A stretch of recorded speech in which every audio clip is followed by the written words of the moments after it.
Welcome back for chapters 2 and 3. I hope that this book is helpful not only biblically, but giving you a wider context of how it is Yes. particularly women of color contextualize their experience and approach biblical hermeneutics. Julia, who is not going to be on the call, but who watches and corresponds, has given me a couple of questions that she'd like us to discuss as a group.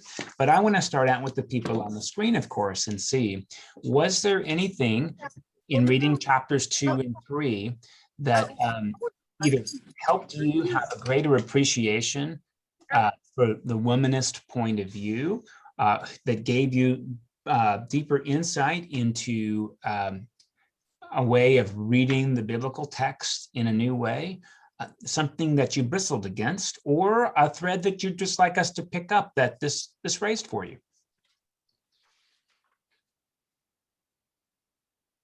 I found it difficult reading, just because it's having been raised in the 60s and the 70s and going through the whole desegregation and all that stuff. It brought back some memories. But most importantly, I think it was just a reminder of how women through the centuries have, and I don't mean to say just women have suffered in such terrible ways, but it seems like we have, or they have, or we all have. And it was, I just said to Tim, I was depressed. I was depressed. Oh, okay. It just saddened.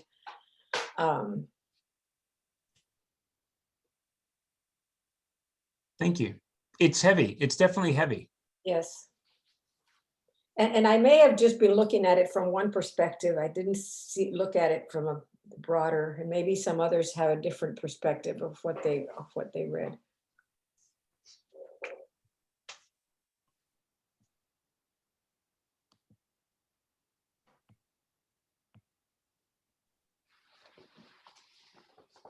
Darlene, are you prepped in to comment?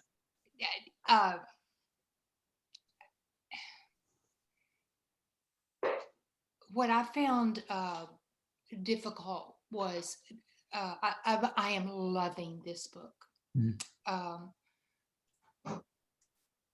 I found myself being really sad and some I'll just say it, some anger at and some anger.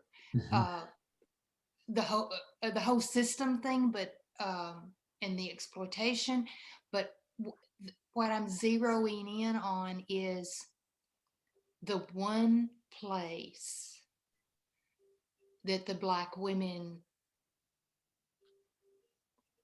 found sustenance and hope, their spirituality. Yeah. And when it was kind of shifted into the Black church,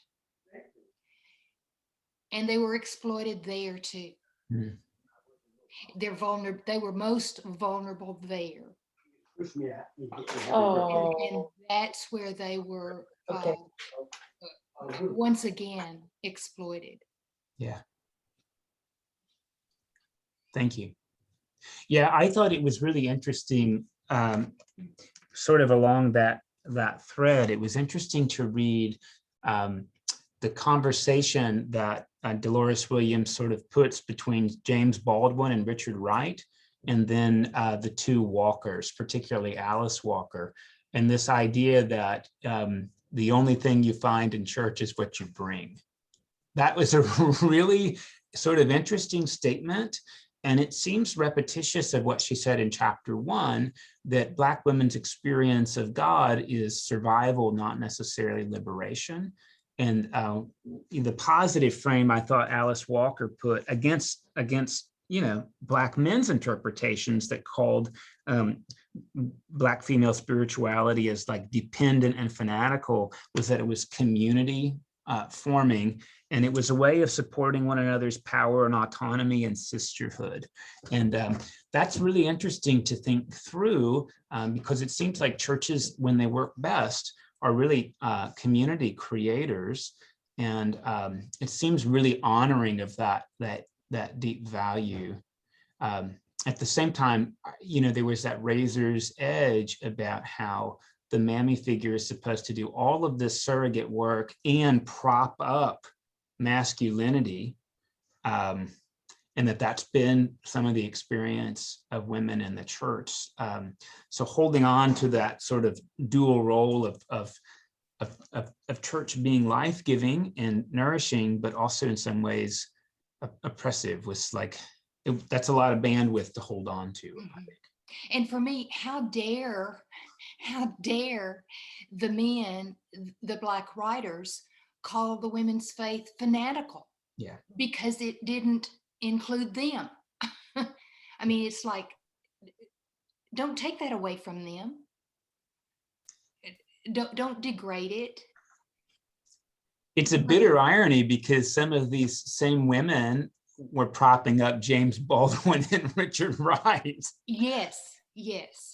And those male literary figures, as great as they were, had the spotlight.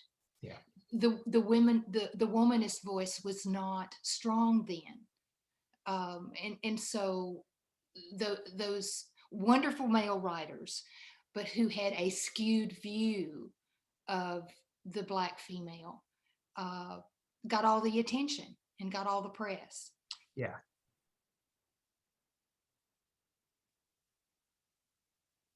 Ellen, were you preparing to say something? It looked like you came. Okay. Was it new? For me, it was a little bit new, especially the first time I read the book, to hear the type that she really tries to lay a foundation for, that the typical character in Black American female experience is the mammy figure. And I don't know if that was new to you, this phrase of mammy, and how that kind of got put out as a surrogate role for labor, for child rearing, sometimes for childbearing. She talked about how sometimes these women kept their slave owners' names to show that they were mammies of good breeding and good reputation. And the last thing she talked about, and I don't know the answer to this, is about how, with things like in vitro fertilization, that can be predatory upon lower class women, I think, regardless of race. And I don't know the answer whether that happens more to Black women than it does to, say, white women or Latinx women. I don't know the answer to that. But her reading that story as a Hagar Sarah repeat was like really scary for me. Did the mammy chapter, did that have purchase for anybody else? Graziella, you got to unmute.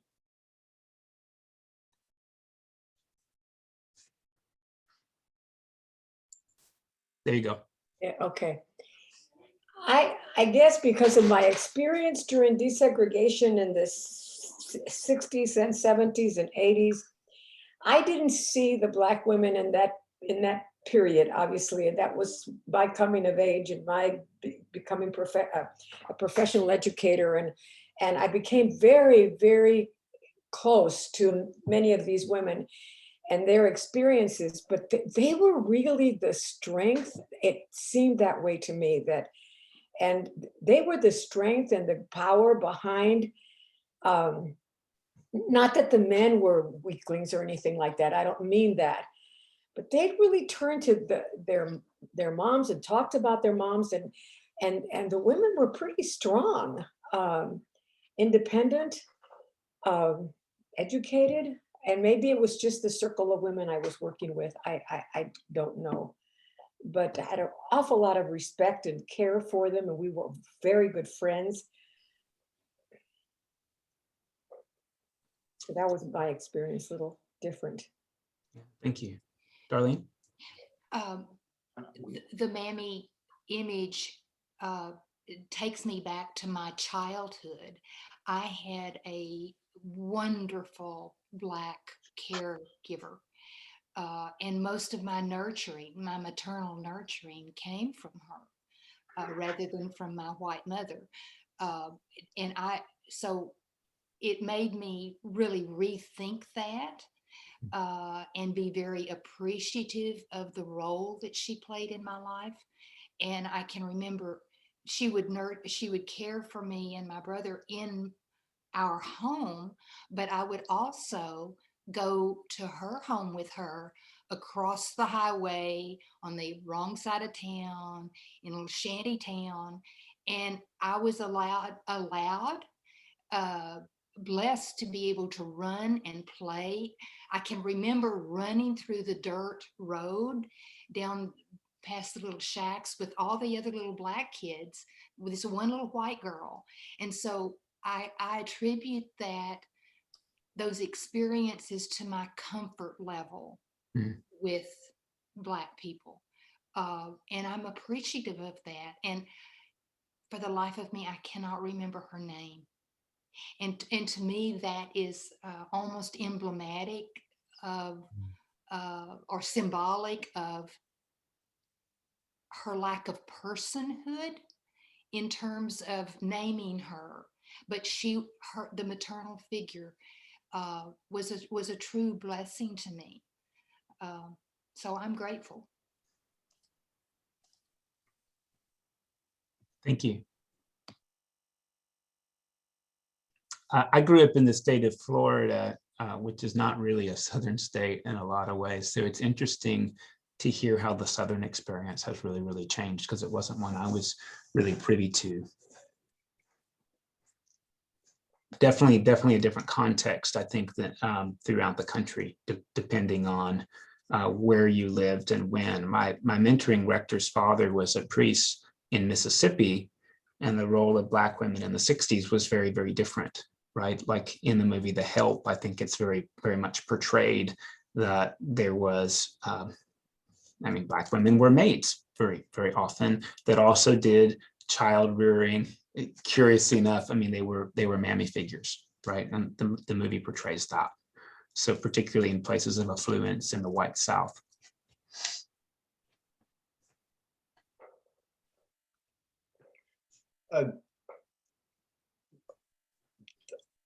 I probably am not adding anything to the conversation, but I wonder if the experience of African American women here in the United States would be similar to those in some of the Caribbean areas. I think that's probably fair.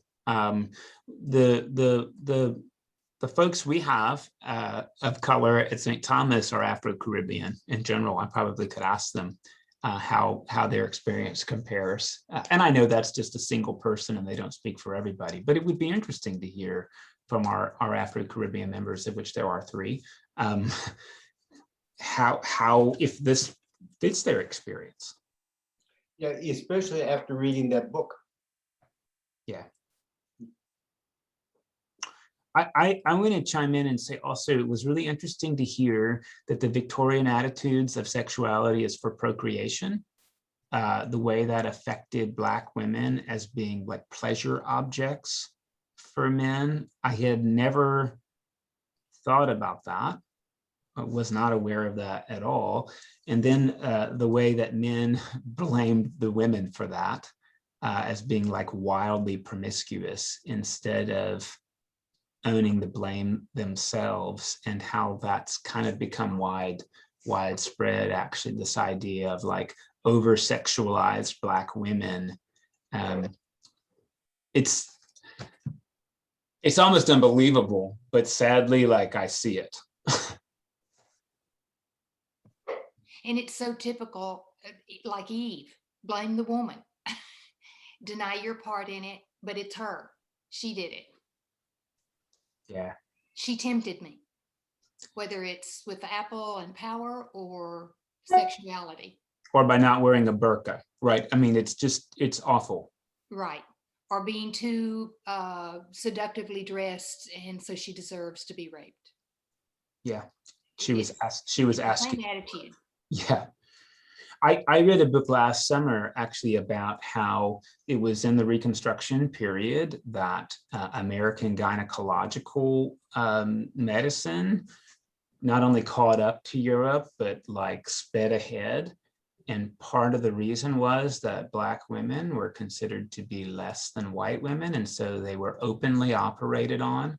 That their children were really important as commodities because they would be born into slavery or into servanthood. So slaveholders built these hospitals and trained Black women to work them as part of their slave duties to ensure that offspring were produced over and over again for profit. And because Black women were considered to be like less than, they often weren't given anesthesia because it was perceived that they had a higher pain tolerance. And as the book says, as Dolores Williams says, right, that there was a surrogacy of labor. I'd never read this idea that that's why we still use this word, the Blacks, because women were in surrogacy roles of hard field labor in addition to child rearing, wet nurses, etc.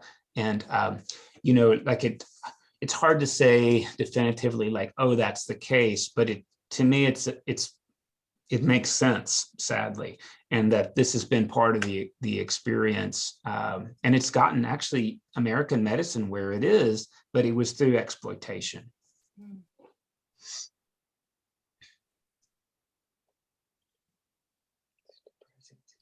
I know that she didn't talk as much about biblical themes one-to-one in these two chapters, but I perceive what she's doing as spiraling deeper and deeper into the Hagar-Sarah story and the kind of exploitation that is being mirrored between that story and Black women's continued experience, and therefore how it is like how do Black women read the text and hear the text that might be different for us. And Julia asked this great question last week, which is like, why didn't we learn this on the flannel board? Like Hagar doesn't show up on the flannel board really. And if she does, not like this is describing, and maybe we're afraid to teach our children this because we think it's too tough for them, or maybe because like we still buy into the Sarah story too much. It's probably a mix of that. Being raised Catholic, the Hagar story was never, or just hardly ever introduced in any way. There was Abraham and Sarah, and that was that. I think that's the normal experience. I mean, I grew up evangelical when we read the story, like I've heard it before, but it wasn't like an important story by any means. It was just like this kind of one-off thing. And what's interesting to hear, right, is that like it's a core story for Black women's experience in the church, where it becomes a type scene, which, I just didn't think about giving it that much gravity. And as we talked about last week, right, Paul uses the type as a way of excluding people and saying like children of the slave women are people who insist on things like obeying tradition instead of being open to the Spirit, right? So it's like, you understand he's talking about types, but when you hear that in a racial context, it's like double oppressive.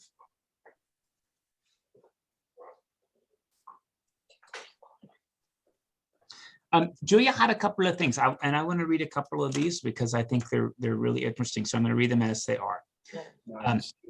First one. I appreciate Alex Walker's interpretations and thoughts, and I really liked church is not a place to find God. Rather, church is a place where people come to share God, because any God I ever felt in church I brought in with me, the other folk did too. So within this idea, the image of Black mothers nurturing one another in order to help each other develop self-love and self-esteem. This seems something so inherently female to me, or at least from my perception and what seems to be accepted within our culture. This idea of women friendship relationships, women finding connection and community with other women to build each other up, hopefully, I wonder what the male experience is here. Is this something that's accepted or common for men, like male-male friendship relationships, helping each other develop self-love and self-esteem? And if other women would agree about women-women friendship relationships, so outside of the Black women context. That's a long question. It's about what about men, whether they're white or Black, and male-male relationships being built up in church? And if you're willing to speak to it, what's your experience as non-Black women, frankly, helping one another develop self-love and self-esteem in the church context? If you're willing to speak to that. I will. I think that it's incredibly important, the woman-to-woman experience, and I think we often find it most in the church. Maybe because we're all looking for the same kind of spiritual help and support.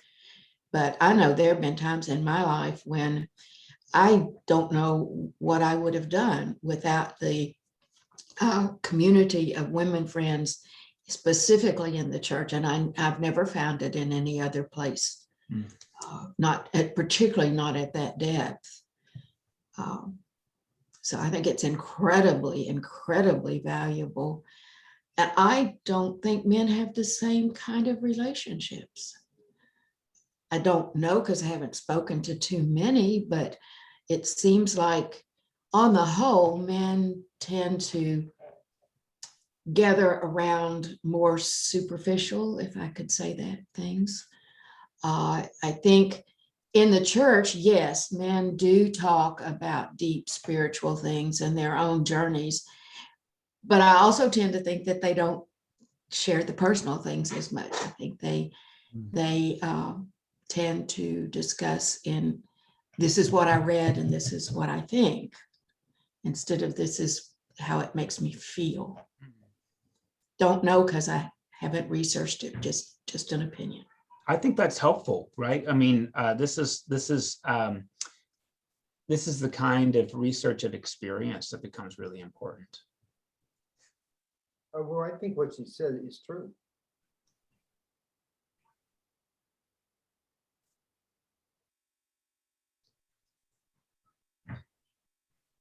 Darlene, please.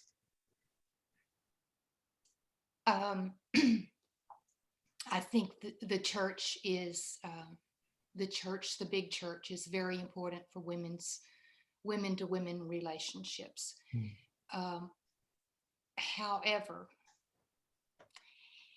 St. Thomas is probably the only church that I have ever been a part of where I have felt truly accepted for who I am.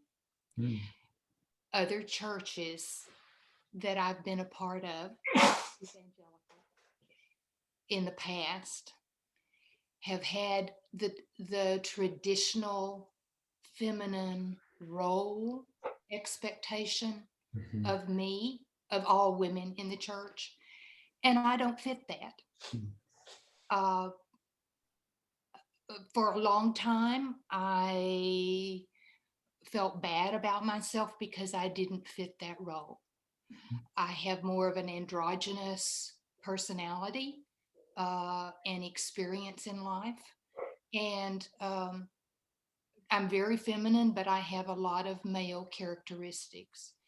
And that's not acceptable in most evangelical churches. But at St. Thomas, I feel like that's okay. I feel like there are other women like me here, women who are intelligent, women who are achieving, women who have strong opinions, strong women, and women who look for an equal opportunity to grow and be who they are and grow in the direction that they want to go. So there's more respect for women or women in the whole capacity of being women without limiting them to the biblical view of how you should be feminine. Mm. So I'm saying thank you, St. Thomas, for providing this safety. Thank you. It's a weird thing because as I understand it, regardless of your denomination, church participation tends to be 80% women, but clergy tend to be more than 80% men. So I think that the role she mentions about like a matriarchy that doesn't have actual power, but that has power in community with other women, that seems to be pretty typical regardless of your ethnic background to me, right? And I don't want to overstep, but that based on even Korean congregations that I know and Latinx congregations that I know, that seems to bear out as well. And you know, anecdotally, there's 2 men on the screen, which is an interesting thing. You know, I'm grateful that there are 2 men on the screen, but I think it just bears out anecdotally that this is like where the interest goes.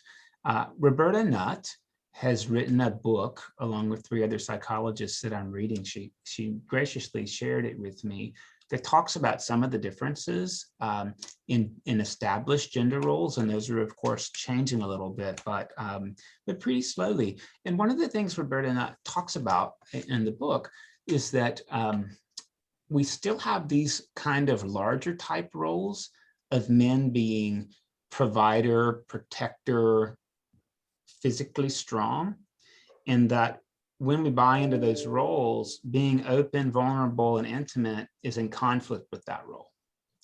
And so male friendships often don't have the same depth of vulnerability and openness that female friendships do, because to do so would compromise these other bits. This is very broad brush, but I find it helpfully descriptive, actually. And I know actually that I tend to have different relationships with men and women, and I've never quite thought it through, but they do tend to fall more along these lines about like acceptable openness and depth of conversation in vulnerability. It tends to go deeper with women than with men. That's an overgeneralization. It's a little bit unfair, but I think it speaks to this question a little bit, and how it is that you convince men that this is in their best interest is tough. And part of what Roberta Nutt says in the book, which Brene Brown says also in her research, right, is that women do want, in general, men to be open and intimate, but women also prop up that expectation, by and large, of emotionally, you know, strong defender, provider. And so those bits can be in conflict with one another for both men and women, and that could be one of these bits. You know, in general, what I find in experience is that men are more likely to comment on pontificating, on abstract theory. And Ellen said this really well, much better than I'm going to say it, right? Is I usually get comments about feeling or coloring, or like that story did this in me. I will say I'm in a unique position because people have private conversations with me. And I have found that men in the congregation, some men will have these with me, and I don't think they have them with anybody else, because they've decided, either because I've gotten this, that I'm like a safe place, it won't betray their like autonomy, or maybe they perceive that I do this with my own life, which I try to do because I think it's like life-giving. But to Julia's question, the male experience across the board does seem a little different. This may be a really unfair comment, but one of the things that I've experienced over the years is that oftentimes when I've met a man that I would like to be friends with, the only way they know how to relate is to sexualize the relationship, which then of course destroys the intent. Yeah. Now, it's not true altogether. I have several very, very good men friends now where that's not the case. And we relate on an equal basis. But I think too often it's that inequity, you know, the woman is still, like in the Black community, it amazed me about how the mammy would be this strong figure in the household, even though she was subservient to the owners, but then she would have to go back to her community. And after having done everything else, she had to take care of the family, work in the field. She had to do everything, and she got nothing except more pain and suffering. Yeah. I think it's fair to say, Ellen, and I think probably as I read this book, it's probably just a multiplier. And I didn't mind to speak to my own family's experience. My mom was a super mom. She worked as a teacher. She excelled in her discipline. She came home and did all of the child rearing tasks and all the domestic work. And that's how she was socialized and normalized, except she also had a career. And for most of our childhood, she was the sole steady income producer. And that led to some bitterness. That my mom is really great. She's dealt with that, you know. But I look at that, and that's probably why I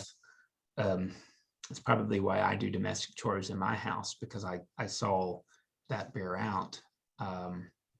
It is tough, like what those expectations look like, I think.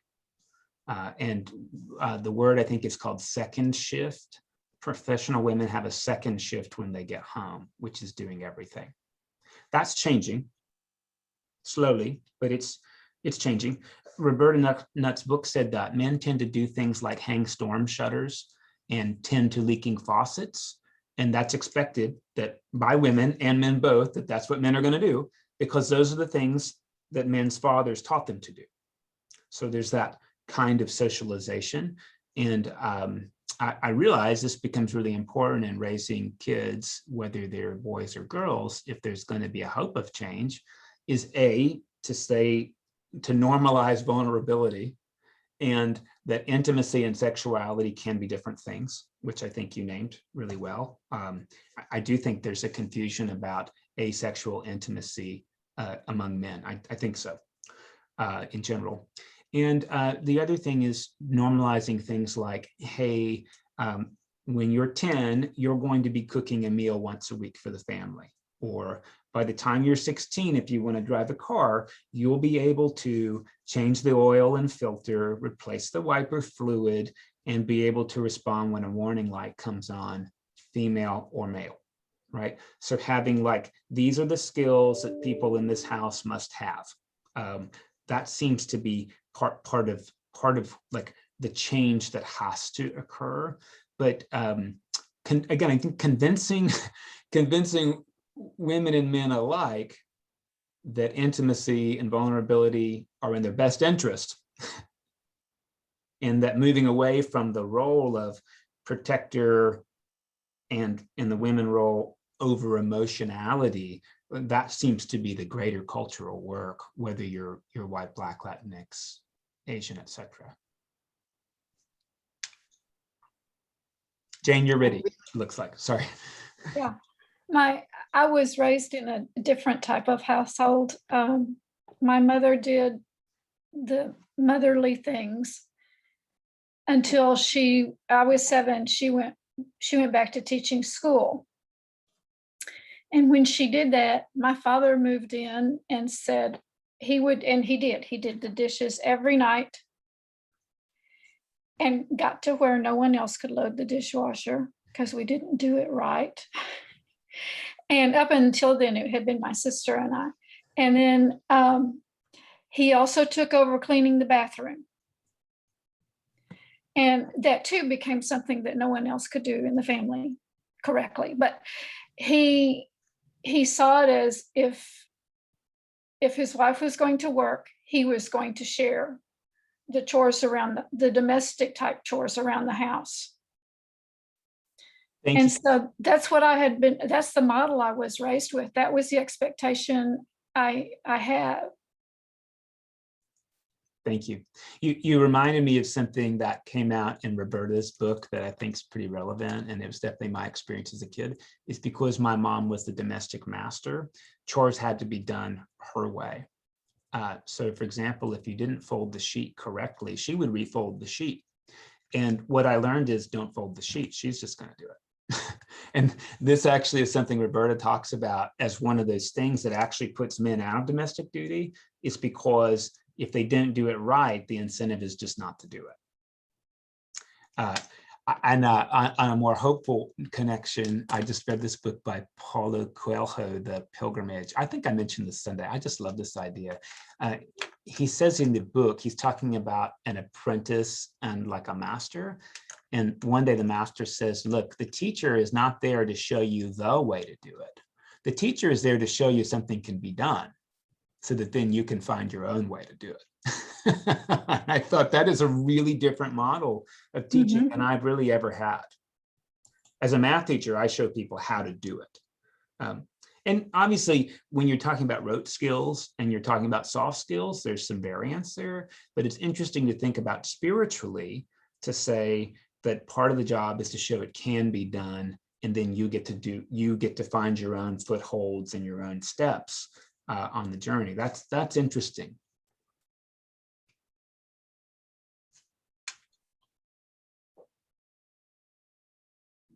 I believe that when we look back on our lives, I think, or anyway, at my age, I look back and see it how my mom did it, my dad did it, but at the end of the day, I incorporated that, but designed my own.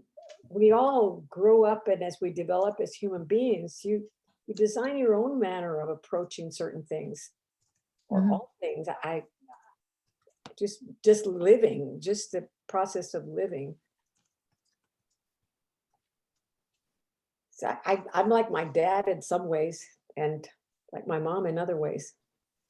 Yeah, thanks for sharing that. And I think what's really interesting, because I'm married to, I think, a pretty strong woman, actually. My wife consciously made decisions to not fill the domestic female role because she saw it as oppressive. And so what's curious is I think my mother-in-law like tried to demonstrate cooking skills, and my wife just wasn't interested because she wasn't going to be confined by that. And I am like my mother. When we first got together, it was like, let's cook together. And I'd be like, no, you're chopping that the wrong way. And that was the end of that. She was like, well, then you do it. And it's hard. It's hard because when you're raised that way, like there's a right way to do it, and it's my way. It really does push people out. And I'm trying to do this with my own kid. Like I have to like bite my lip when I see my daughter fold things, to just let them be folded that way instead of no, here's how we fold pants. And it's hard because I like, even if I'm quiet, I walk away and I'm like, but damn it, she folded those pants wrong. Like it just bothers me. Yeah, I'm glad I don't say anything. And that's probably step one. But I think step two is to say like, and look that she did it willingly, because when she moves out, that's what she's going to do, right? She's either going to fold her clothes or not. Or comment on the effort. I see you working really hard at that. Yeah, that's right. Or I like the way you worked until you got it done. Yeah. With no comment about the end result. It's the process. Yeah. Because at the end of the day, when she's off on her own, she will do it her way, whichever that way is, and that's okay. I think that's right. And I know we've kind of gone way off the question, but I'm not convinced we have. I think part of it is to like trying to encourage people to say like, I see you've taken an emotional risk and I'm proud of you for that, to men, right? And that takes, I think like it's interesting to think through how this book is pointing out like biases that exist in like biblical hermeneutics, but being aware of these overall biases seem really, really important as we go forward.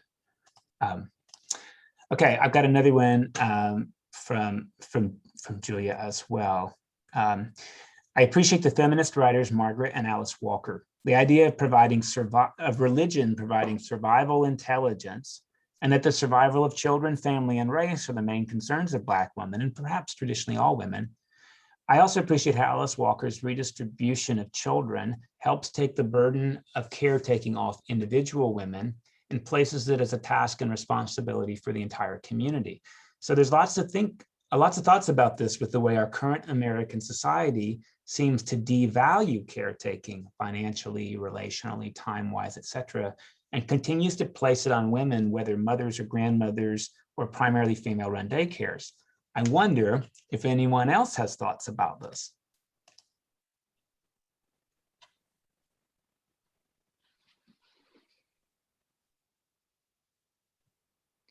I think there's a class difference or a socioeconomic difference Yeah. in how we approach child rearing. Higher socioeconomic families tend to be more isolated. We more nuclear family, and so it's just us who deal with our kiddos. But the lower socioeconomic, they need each other. They're more likely to have a village concept, and so they're more likely to share the child rearing tasks. So I see a socioeconomic aspect there that makes a difference.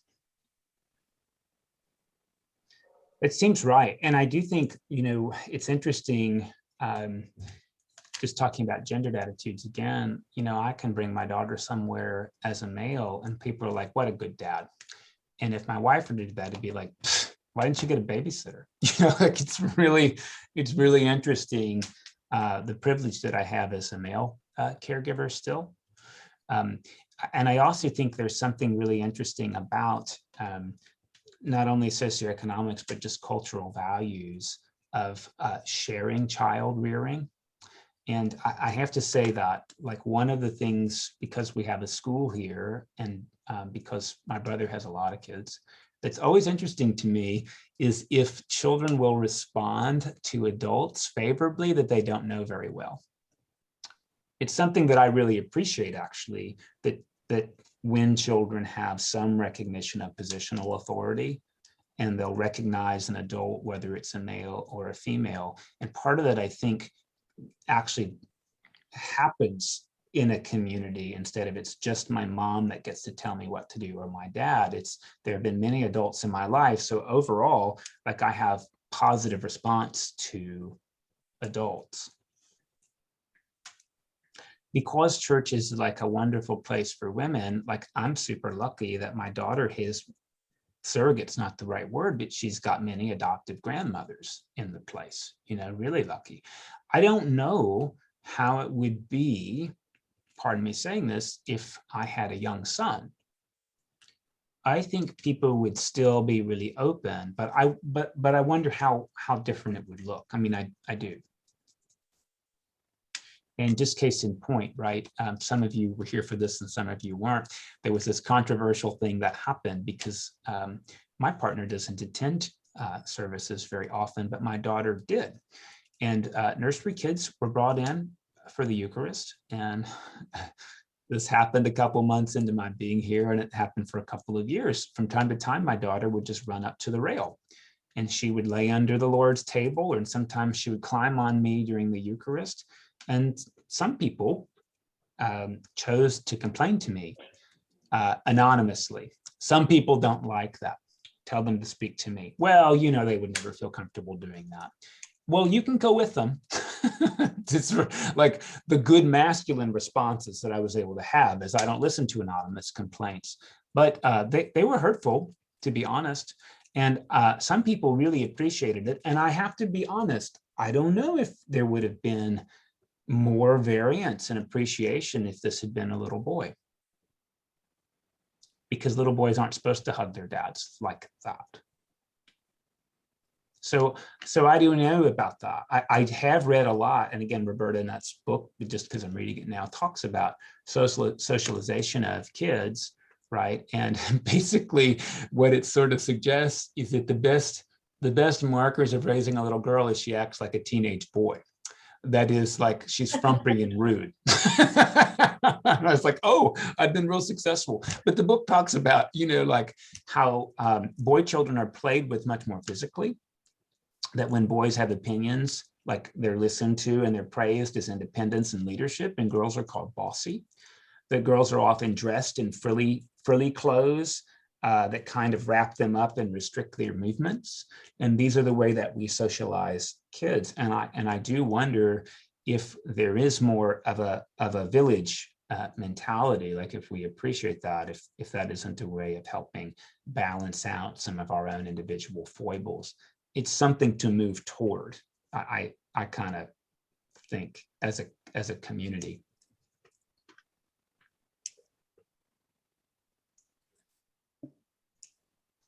It's interesting too, that even in the church where many of our children get their socialization, it's almost all female. Yeah. Maybe when they get old enough to be acolytes, they'll have a male acolyte master, but Sunday school teachers tend to be female, especially with the younger kids. So we get a lot of our attitudes from women. Yeah, and what's interesting is the last time we had a long-term male acolyte master, he was awful. and people who were here know this, right? He was a tyrant. He was a tyrant, and you had to have every one of your hairs like in place to be an acolyte, and you had to have like dress socks and dress shoes. And it was a very like way of running the Navy, but it really wasn't a way of like encouraging young adult participation. And what's great is one of our godly play teachers is male, and that's really nice. And of course, what many of you know, right, is that, and there's some reason for this, I get that, but that there's an inherent bias among hiring men to be primary school teachers, because parents have a knee-jerk reaction that they might be pedophiles. And the same thing with having male youth directors. Parents of daughters worry about that. And that's, again, you understand why, and that's part of the problem, I think, that this question bears out.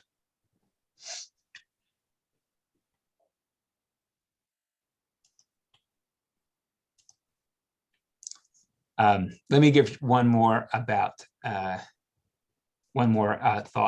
question. This comes from chapter 3.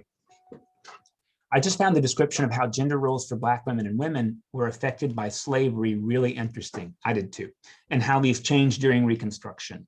The institution of patriarchy in Black society to be more in line with mainline American white society. I thought this was really interesting, how there was this movement to be more like white society. I mean, it makes sense. I've read about some immigrants who experienced this as well. But also, is there just a pressure in America that non-whites feel or understand that to succeed or prosper or not be persecuted, that being more white is acceptable? I wonder if anyone has thoughts about this. Graciela, please. Well, as a minority woman in this group, and just as my growing up, I did not feel that kind of pressure. Now, I don't know if it was just my upbringing. I was the oldest of 6, and the rest of the boys that followed me were brothers, and then a sister came at the end. My father was a very strong, but very loving and kind. He was a Chicano, he was a Hispanic, he was a strong male, but he was very nurturing of me and as the oldest daughter. And he was nurturing of my sister too. And he would talk to us about growing up in a male society, and how we had to stand up for ourselves and be proud. And you know, if you fall down, you get up again and you go forward. Yeah. So I don't know if other minority women would have experienced the same thing. I don't know. I'll say that we have a school mom. Well, we've had a school mom in the past that has Black boys. And I will tell you, those boys are always on point. I mean, they're polite, they're thoughtful, they're extremely talented. Like, I look at those kids and I often wonder, like, oh my God, like, I'm a failure as a parent. And mom doesn't act like it's a big deal, but I think last summer I saw a post that people make comments like, how do you do it? And her answer is, I have to. Ah. Mm. Like, my kids cannot be rough around the edges because there's already like basically 2 strikes against them. So there's this intense pressure for survival, to not be killed by a police officer, to not just have your name be seen and your job application thrown away. So I think that's probably part of it. It rarely happens to me. The things that happen to me are ageism, because I have a young looking face, or the way that I choose to dress. And it is a choice most of the time. Sometimes it's subconscious. Very rarely, honestly, because of my education and stature. And honestly, again, like, I'm a thin man. So I'm probably pretty at the top of the food chain in a lot of ways. So that I can ameliorate for things like this that other people don't care for. And I might have wackadoo ideas, but I went to essentially an Ivy League grad school. So, you know, that kind of balances that out. And I get that, you know, like, I've got extra things in my corner that allow me to be rough around the edges in a number of ways.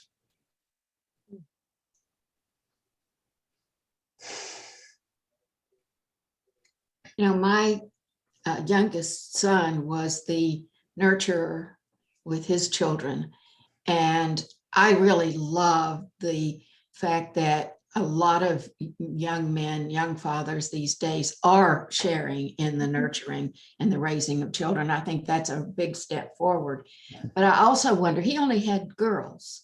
Yeah. And I wonder how people would have reacted. And I wonder how he would have done, although I'm pretty sure I know, because that's just who he is. But he has been and still is the nurturing parent. And so it's a very different role. And it's, I think, part of what makes him a very different person. He happens to be one of the few men that I've ever known that is very willing to share thoughts, feelings, emotions, problems, doesn't mind crying, doesn't mind laughing, and yet he's still a very strong man. I will say, having had a male child and a female child, that, like, navigating masculinity from my son is real challenging. I have found, strangely, I've found it much more comfortable being a dad to a daughter than being a dad to a son. I think because, like, I'm still trying to work out masculinity and inheriting scripts from my dad about what boys are supposed to do and what dads are supposed to do. And man, it's really hard. And in some ways, having a daughter is a lot easier because it's a new relationship for me. I didn't have a sister. So it's, I do feel like it might be different. I hate to go, but I've got to go. So reminder that we are taking next week off, which gives you an extra week to do chapters 4 and 5. That'll take us to the first part of the book. I'm grateful to hear some of you say you're enjoying this. Some content is harder than others, but I'm grateful you're staying with it, because I feel like this is something that a lot of people don't know exists in the theology world, is like books like So You Want to Talk About Race, or Why Are All the Black Kids Still Sitting at the Table in the Lunchroom? That those books exist in the theology world too. And so I'm grateful to be reading this with you. So I will see you in 2 weeks, and thank you for joining in. Thank you.